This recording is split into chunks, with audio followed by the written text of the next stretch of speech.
वो लहू जो हमारे लिए बहाया गया, वो लहू हमारे लिए कुर्बान किया गया। यीशु मसीह घायल हुआ, उसको मारा गया, उसने कोड़े खाए, कुचला गया सिर्फ आपके लिए। उसकी कुर्बानी छोटी बात नहीं थी। वो सिर्फ एक जाति के लिए, एक धर्म के लिए, कुछ लोगों के लिए नहीं मरा। वचन में लिखा है वो पूरी मानव जाति के लिए उसने अपने लहू को बहाया, उसने अपनी कुर्बानी दी, ताकि उसके लहू के द्वारा आप मोल खरीदे जाओ, ताकि उसके लहू के द्वारा, उसके कोड़े खाने के द्वारा आप चंगे हो जाओ। कि जो चीजें शैतान ने आपके जीवन में रखी थी, परमेश्वर ने इसलिए वो कुर्बान हुआ ताकि आप सत्य को जान पाओ और आप उस अंधेरे में ना रह सको। आप उस अंधेरे से बाहर निकलो, आप ज्योति की ओर बढ़ते जाओ, आप अपनी दौड़ को दौड़ते जाओ। जब जब आप रुकावट आपको लगती है आपके जीवन में आती है, जब जब आप उसके कुर्बानी को याद करते हैं, प्रभु यीशु मसीह की कुर्बानी को याद करते हैं, मैं बोल रहा हूँ, तब तब पवित्र आत्मा आपको याद कराता है कि अब तेरे ऊपर मृत्यु की आज्ञा नहीं है, मृत्यु का दंड नहीं है, अब तुम्हारे ऊपर दंड की आज्ञा नहीं है, क्योंकि खुदावंद के लहू के द्वारा आप सब मोल खरीदे गए हो।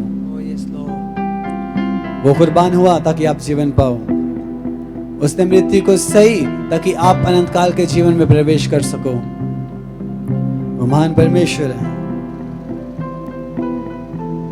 उसके लहू के द्वारा जब हमने बपतिस्मा लिया, वचन में एक जगह पे लिखा है, जब इब्रानियों हम पढ़ते हैं, जब हम यीशु के लहू के द्वारा उस नए और जीवते मार्ग से पवित्र स्थान में प्रवेश करने का हयाब हो गया। इसका मतलब है कि हमें पता चल गया कि सत्य क्या है। हमें पता चल गया कि जब यीशु मसीह का लहू हमने लिया, हमने उस कुर्बानी को समझा, उस प्रेम को जाना, तो हमने समझा कि वो नया मार्ग और नई शुरुआत हमारे जीवनों में हो चुकी है। वो अंधकार जो हमारे जीवनों में था, उस अंधकार का किसी भी तरीके से हमारे ऊपर प्रभाव नहीं डाल सकता, क्योंकि खुदावंद ने जब हमारे जीवनों में वो प्रवेश किया तो वो अंधकार गया और वो ज्योति हमारे जीवनों में आई। वो लहू जो आपके लिए बहाया गया, हम क्यों कहते हैं उसके लहू की जय? क्योंकि उस लहू के द्वारा शैतान हार गया था। हालेलुया। उस लहू के द्वारा आपने अपनी चंगाई को पा लिया। उसकी कुर्बानी के द्वारा आप आजाद किए हुए, आप चुना हुआ वंश खिलाए हुए। उसके मार खाने के द्वारा, याद रखो, उसके लहू नॉर्मल लहू नहीं है। आपको लगता है कि शैतान आपको बार बार गिल्ट में डालता है कि तूने गलती की है, तूने पाप किया, बार बार आप पाप में गिरते हो। मैं बोल रहा हूँ, वो लहू आज आपको, पवित्र आत्मा आपको बता रहा है कि वो लहू के द्वारा आप मोल खरीदे गए हो। आज परमेश्वर का आत्मा आपको बता रहा है कि वो लहू ने आपको मोल खरीदा है और इस लहू में आपकी पापों की माफी है। मैं बोल रहा हूँ, आपका पाप कैसा भी क्यों ना हो, परंतु आप उसकी हजूरी में जब आप आते हैं, आप पश्चाताप करते हैं, माफी को मांगते हैं, खुदावंद आपको माफ करने की सामर्थ रखता है। वो दयावंत परमेश्वर है, कृपालु, कृपा से भरा हुआ दयावंत परमेश्वर।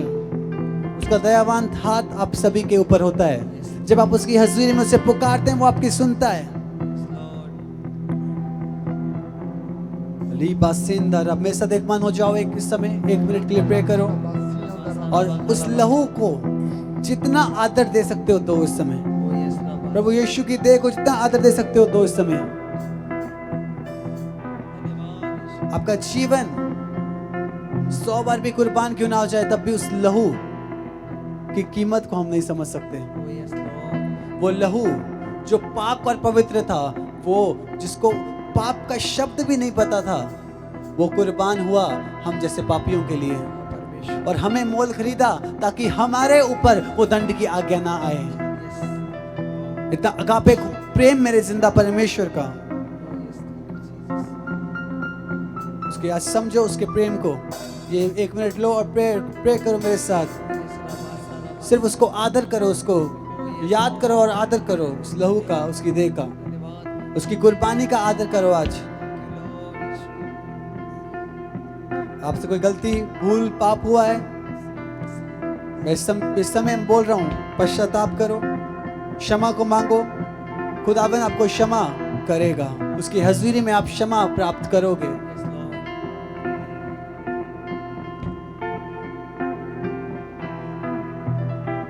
आपके जीवन में अगर आप पाप में गिर रहे हो तो वो शैतान की ओर से बहुत जरूरी है कि आप शैतान से आजाद हो।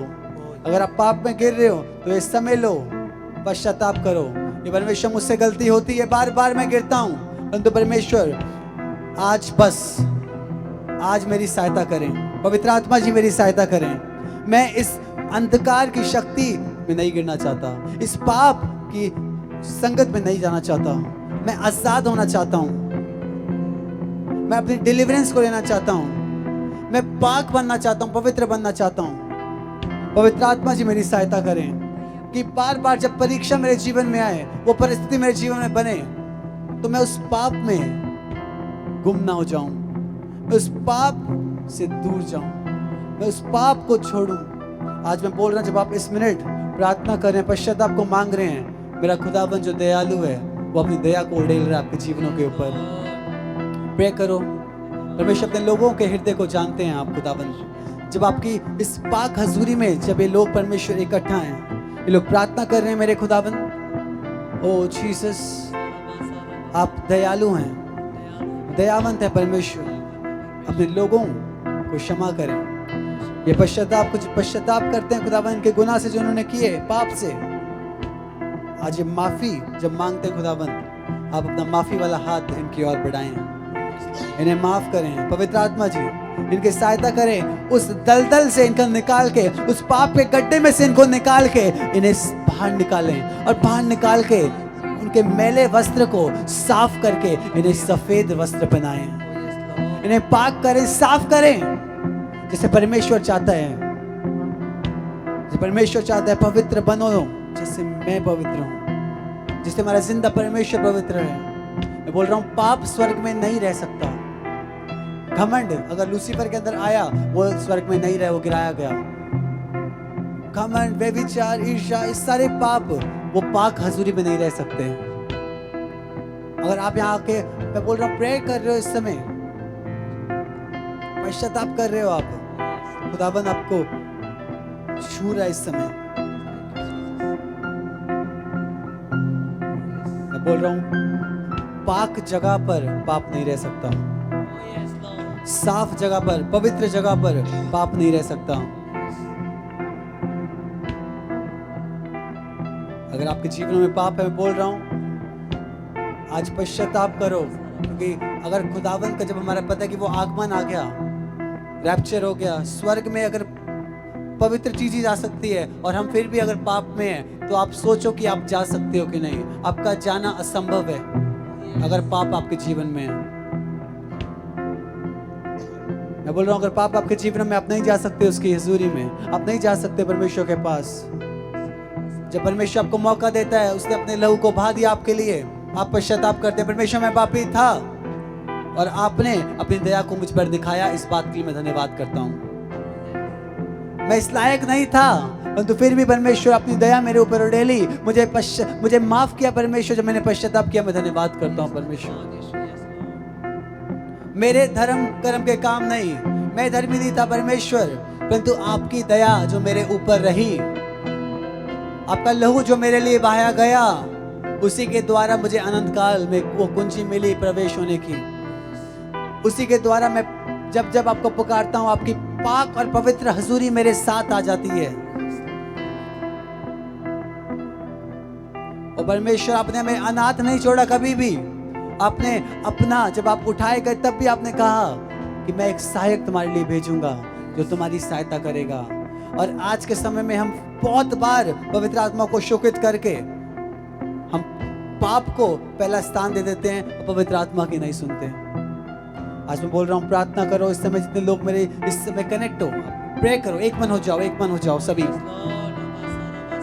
प्रे करो।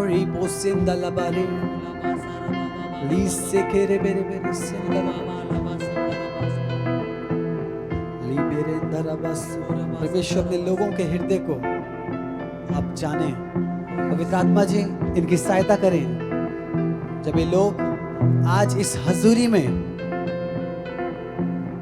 अपने गलतियों को मानते हैं, अपनी दया को उड़ेलें।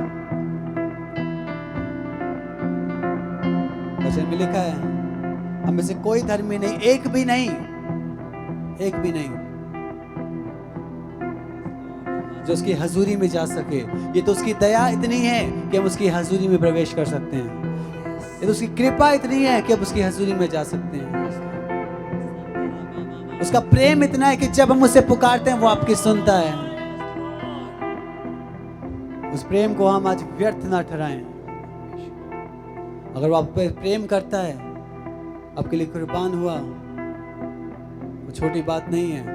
हम बार बार उसके लहू को, उसकी कुर्बानी को ना रोंदे अपने पैरों नीचे। शैतान को मौका ना दें बार बार, कि शैतान बार बार बोले देख देख ये तेरा बेटा चर्च में था, फिर भी ये गलत संगति में चला गया, फिर भी पाप कर रहा है। आज ऐसे बनो कि आप शैतान के लिए डर का कारण बन जाओ। शैतान कितनी भी कोशिश करे आपको गिराने की, पवित्र आत्मा की हजूरी इतनी आपके साथ, इतने आप पाक बन जाओ कि शैतान आपसे घबराए और डरे, आपको छुए तो वो भागे, क्योंकि उसे पता हो कि ये व्यक्ति पाप में नहीं गिर सकता। और मैं बोल रहा हूँ उस समय बहुत निकट है जब उसकी जो दुल्हन है वो तैयार जब होती है, तो दूल्हा आ रहा है उसके लेने के लिए। दूल्हा उस दुल्हन को लेके जाएगा जो पाक और साफ है, जो पवित्र है। हरिबो सिंदला